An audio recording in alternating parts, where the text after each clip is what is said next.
आपल्या सर्वांनाच कल्पना आहे की 26 जानेवारी 1950 रोजी आपण भारताचं संविधान हे अंगीकारून ते अधिनियमित केलं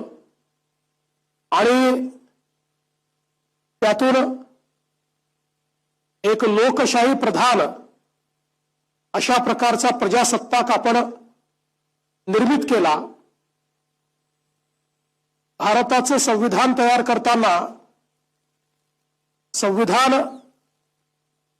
समितीच्या मसुदा समितीचे अध्यक्ष आणि संविधानकार भारतरत्न डॉक्टर बाबासाहेब आंबेडकर